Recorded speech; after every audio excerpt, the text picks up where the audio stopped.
The Illuminati can be generally difficult to define, so I will stick to the basic facts to keep it as simple as I can for the sake of this presentation. The Illuminati are a secret society founded in 1776 in Bavaria, Germany by a chap called Adam Weishaupt.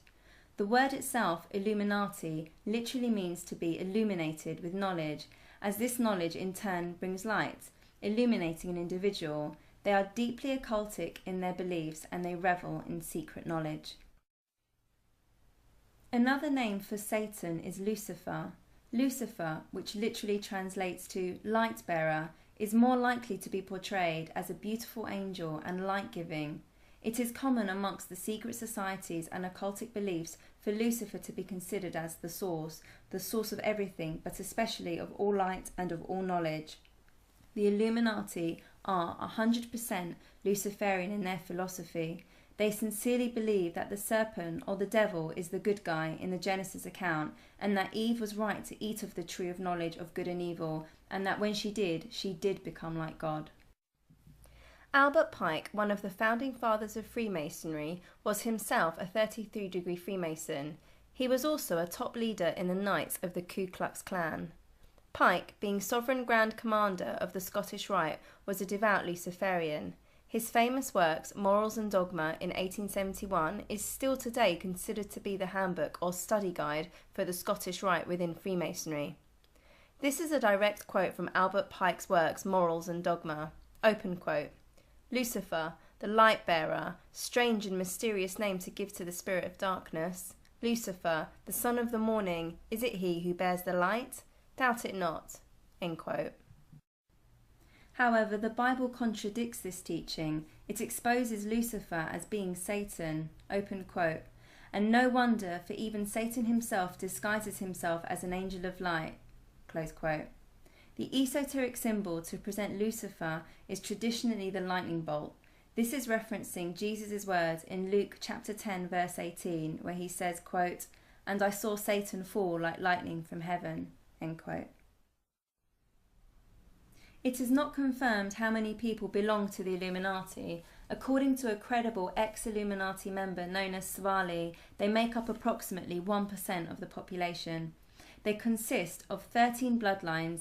That is to say, you are either born into the order or you're not. So if you hear Lady Gaga is the Illuminati, it is unlikely that she is in the bloodline and actually a part of the Illuminati order. It is more likely the case she has been recruited by them to promote their agenda and help them indoctrinate the next generation. Lady Gaga is just one of the many music artists who have openly sold their soul to the industry in exchange for fame and fortune, hence why her debut album is titled The Fame Monster. The 13 bloodlines of the Illuminati make up the world's elite. They are the head of the banking systems. They are the think tanks of the world, the political groups, the educational groups. They own all mainstream media channels, and their main agenda is simple: world domination, commonly called the New World Order. They want one global village of which they control. They see us, the general public, the masses, as nothing more than a bewildered herd or cattle. Their nickname for us, the people, is the sheeple. The Rockefellers are one of the more commonly known Illuminati families, and David Rockefeller, currently the patriarch of the Rockefeller family, is an American banker and philanthropist. Not just any American banker, mind you. He, along with the Rothschilds, another Illuminati bloodline, between these two families own the entire financial banking system and thus solely control the Federal Reserve, the Rockefellers controlling America and the Rothschilds covering the finances and banks in Europe.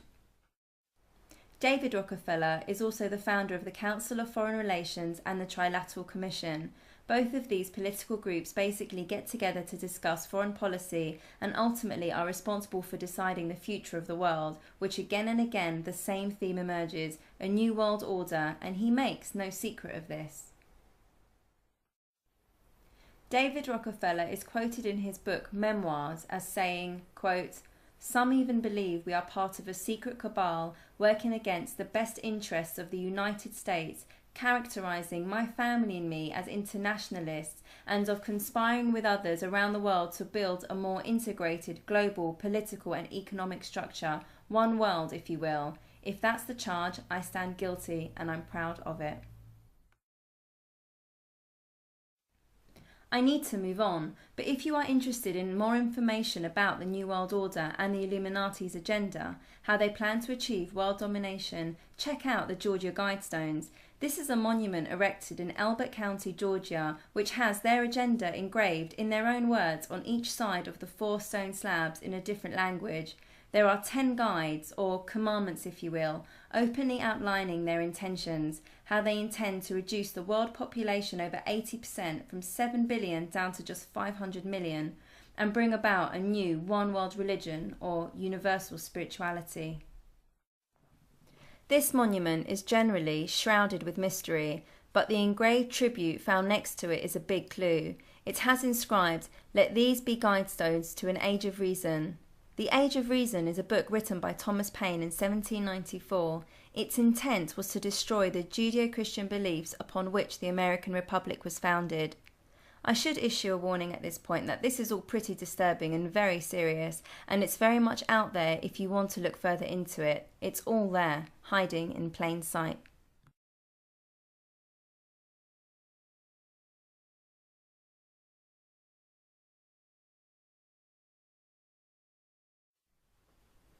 Okay, so let's move on and look at the esoteric symbols the Illuminati use to represent themselves and how they are very much present in today's culture. One of the main symbols is the all-seeing eye of Lucifer, which is referencing that we are under constant surveillance. The all-seeing eye of Lucifer is sometimes known as the Eye of Providence, which is commonly found on the $1 bill.